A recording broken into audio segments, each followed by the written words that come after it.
Bismillahirrahmanirrahim. Assalamualaikum warahmatullahi wabarakatuh. Nabi Sulaiman bin Dawud alaihissalam adalah salah satu nabi yang diutus kepada Bani Israel, yang menjadi pemimpin bagi mereka setelah wafatnya ayah beliau. Sedangkan umur beliau kala itu belum lebih dari 13 tahun. Allah SWT telah memberikan kerajaan bagi beliau yang tidak pantas didapatkan oleh seorang pun setelahnya, di mana para setan menjadi pelayannya, bekerja sesuai dengan perintah yang diberikan olehnya. Sebagaimana Allah SWT juga telah menundukkan bagi beliau pasukan dari bangsa manusia, burung, angin, dan binatang, serta mengajarkan kepada beliau bahasa mereka. Di dalam majelis Nabi Sulaiman alaihissalam terdapat 600.000 kursi. 300.000 kursi di sebelah kanannya adalah untuk para pembesar dari kalangan manusia, sedangkan 300.000 kursi di sebelah kirinya adalah untuk para pemuka dari kalangan jin. Para ifrit yang mampu untuk memindahkan batu-batu besar dari jarak yang jauh dan dalam waktu yang singkat pun tunduk kepada beliau dan taat terhadap semua perintahnya. Mereka takut karena Allah SWT akan menurunkan azab bagi mereka di dunia jika mereka tidak patuh terhadap Nabi Sulaiman alaihissalam. Di antara nikmat yang diberikan oleh Allah SWT kepada Nabi Sulaiman alaihissalam adalah bahwa Allah SWT telah menundukkan bagi beliau bangsa jin dan para setan jahat yang akan melakukan apapun yang beliau perintahkan, untuk menyelam ke dasar samudra, untuk mengeluarkan batu-batu berharga dan permata, serta melakukan pekerjaan-pekerjaan berat yang tidak mampu dikerjakan oleh manusia, seperti membangun bangunan-bangunan besar dan istana-istana yang menjulang tinggi, piring-piring yang besarnya seperti kolam, dan periuk-periuk yang kokoh tetap berada di atas tungku. Allah SWT berfirman, وَمِنَ الْجِنِّ مَنْ يَعْمَلُ بَيْنَ يَدَيْهِ بِإِذْنِ رَبِّهِ وَمَنْ يَزِغْ مِنْهُمْ عَنْ أَمْرِنَا نُذِقْهُ مِنْ عَذَابِ السَّعِيرِ. Dan sebagian dari jin ada yang bekerja di hadapannya di bawah kekuasaannya dengan izin Tuhannya. Dan siapa yang menyimpang di antara mereka dari perintah kami, kami rasakan kepadanya azab neraka yang apinya menyala-nyala. Yang berarti bahwasanya Allah SWT telah memberikan anugerah kepada Nabi Sulaiman alaihissalam berupa para pekerja dari bangsa jin yang akan bekerja sesuai dengan apapun yang beliau perintahkan, tidak keluar sedikit pun dari perintah beliau. Dan yang berani menentang perintah beliau akan diberikan hukuman sebagai peringatan bagi yang lain agar tidak mengikuti jejaknya. Allah SWT juga menjelaskan dalam Al-Quran apa yang dilakukan oleh para jin untuk Nabi Sulaiman alaihissalam. Allah Ta'ala berfirman, يَعْمَلُونَ لَهُ مَا يَشَاءُ مِنْ مَحَارِيبَ وَتَمَاثِيلَ وَجِفَانٍ كَالْجَوَابِ وَقُدُورِ الرَّاسِيَاتِ يَعْمَلُوا آلَ دَاوُودَ شُكْرًا وَقَلِيلٌ مِنْ عِبَادِيَ الشَّكُورِ. Para jin itu bekerja untuk Sulaiman sesuai dengan apa yang dikehendakinya, di antaranya membuat gedung-gedung yang tinggi, patung-patung, piring-piring yang besarnya seperti kolam, dan periuk-periuk yang tetap berada di atas tungku. Bekerjalah wahai keluarga Daud untuk bersyukur kepada Allah, dan sedikit sekali dari hamba-hambaku yang bersyukur. Allah SWT juga telah memberikan kekuasaan tertinggi kepada Nabi Sulaiman alaihissalam untuk mengatur para setan dari kalangan jin. Beliau memiliki kekuasaan untuk memerintahkan kepada mereka agar melakukan pekerjaan apapun dari tugas-tugas berat yang ada, serta membelenggu siapapun dari mereka agar tidak mengganggu dan menyakiti manusia. Allah SWT berfirman, وَالشَّيَاطِينَ كُلَّ بَنَّاءٍ وَغَوَّاصٍ وَآخَرِينَ مُقَرَّنِينَ فِي الْأَصْفَادِ.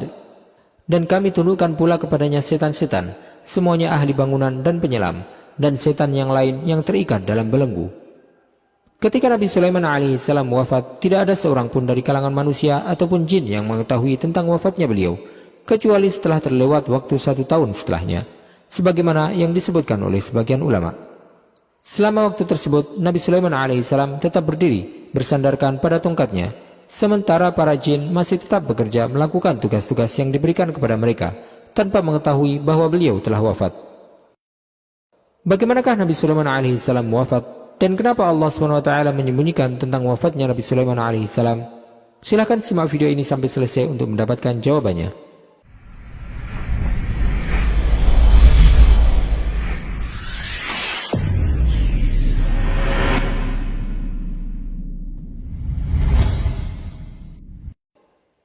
Sebelum datangnya ajal Nabi Sulaiman alaihissalam, beliau senantiasa berada di Baitul Maqdis untuk beribadah dan sholat malam seperti biasanya. Beliau melakukan hal tersebut selama 1 tahun atau 2 tahun setiap masa. Ketika ajal beliau datang, beliau sedang mengerjakan salat, dalam keadaan berdiri, bersandar di atas tongkat beliau. Sedangkan para jin sering mengintip beliau yang berada di dalam Baitul Maqdis. Mereka melihat Nabi Sulaiman alaihissalam dalam keadaan berdiri, maka mereka pun menyangka bahwa beliau masih hidup. Mereka tidak mengetahui tentang wafatnya beliau, kecuali setelah rayap menggerogoti tongkat beliau, sehingga beliau pun terjatuh. Allah SWT berfirman, "Falamma qadayna 'alaihi al-maut ma dallahum 'ala mautihi illa dabbatul ardi ta'kulu min sa'atah. Falamma kharra tabayyanatil jinnu an law kanu ya'lamuna al-ghaiba ma labithu fil 'adabil muhin." Maka ketika kami telah menetapkan kematian atas Sulaiman, tidak ada yang menunjukkan kepada mereka kematiannya itu kecuali rayap yang memakan tongkatnya. Maka ketika dia telah tersungkur, taulah jin itu bahwa sekiranya mereka mengetahui yang gaib, tentu mereka tidak tetap dalam siksa yang menghinakan. Allah SWT menyebutkan bagaimana Nabi Sulaiman alaihissalam meninggal. Kenapa dan bagaimana Allah SWT menyembunyikan tentang kematian beliau dari para jin yang tunduk di bawah perintahnya yang mengerjakan pekerjaan-pekerjaan yang berat. Karena para jin menyampaikan kepada manusia bahwa mereka mengetahui hal-hal yang gaib, maka Allah SWT ingin menampakkan kedustaan mereka. Nabi Sulaiman alaihissalam pun dicabut nyawanya dalam keadaan beliau sedang bersandar di atas tongkat beliau. Beliau tetap berdiri setelah meninggalnya selama 1 tahun penuh. Ketika rayap-rayap mulai memakan tongkat beliau, terjatuhlah Nabi Sulaiman alaihissalam. Dan akhirnya mereka pun tahu bahwa Nabi Sulaiman alaihissalam telah wafat jauh-jauh hari sebelumnya.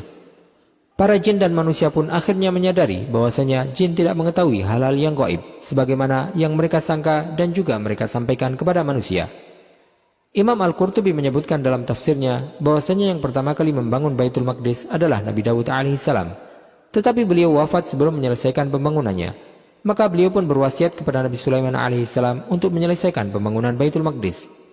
Maka Nabi Sulaiman alaihissalam memerintahkan kepada para jin untuk menyempurnakan bangunan tersebut, dan mereka pun patuh terhadap permintaan beliau. Ketika ajal Nabi Sulaiman alaihissalam telah dekat, beliau meminta kepada Allah SWT agar menyembunyikan tentang kematiannya selama 1 tahun penuh, sehingga para jin dapat menyelesaikan pembangunan Baitul Maqdis. Disebutkan pula bahwa Nabi Sulaiman alaihissalam berdoa kepada Allah SWT agar menyembunyikan tentang kematiannya dari para jin, sehingga manusia yakin bahwa para jin sebenarnya tidak mengetahui hal-hal yang gaib. Seandainya mereka mengetahui tentang hal yang gaib, niscaya mereka tidak akan tetap berada dalam pekerjaan tersebut selama 1 tahun penuh. Disebutkan pula bahwa Nabi Sulaiman alaihissalam bertanya kepada malaikat maut tentang tanda datangnya ajal beliau. Maka dia pun menjawab bahwa tanda datangnya kematian beliau adalah jika telah tumbuh sebuah tumbuhan di tempat sujud beliau yang disebut dengan khornub. Al-Qurtubi juga meriwayatkan dari Ibnu Abbas radhiyallahu anhu bahwasanya Nabi Sulaiman alaihissalam jika berdiri mengerjakan salat dan beliau melihat pohon yang tumbuh di depannya, beliau akan bertanya kepada pohon tersebut, "Apa namamu?" Jika pohon tersebut adalah untuk tumbuh-tumbuhan, maka pohon tersebut akan ditanam. Jika pohon itu adalah untuk obat-obatan, maka akan dicatat. Suatu ketika saat beliau sedang salat, beliau melihat ada pohon yang tumbuh di depannya. Maka beliau pun bertanya, "Apa namamu?" Dia menjawab, "Khornub." Nabi Sulaiman bertanya lagi, "Untuk apakah engkau tumbuh?" Dia menjawab, "Untuk robohnya bangunan ini." Maka Nabi Sulaiman alaihissalam berdoa kepada Allah SWT agar menyembunyikan tentang wafatnya beliau dari para jin, sehingga manusia pun tahu bahwa jin tidak mengetahui hal-hal yang gaib. Nabi Sulaiman alaihissalam pun kemudian memahatnya menjadi sebuah tongkat dan menggunakannya untuk bersandar selama 1 tahun, dan para jin pun tidak mengetahui hal tersebut sampai beliau akhirnya terjatuh. Wallahu ta'ala alam, wa sallallahu wasallam wa baraka ala sayyidina Muhammadin wa ala alihi wa sahbihi ajma'in. Jika Anda menyukai video ini, silahkan klik tombol like dan juga subscribe channel ini sebagai bentuk dukungan kepada kami untuk dapat menyajikan video-video bermanfaat lainnya kepada Anda. Dan jangan lupa untuk bagikan kepada orang lain agar video ini dapat memberikan manfaat lebih luas bagi kaum muslimin. Wassalamualaikum warahmatullahi wabarakatuh.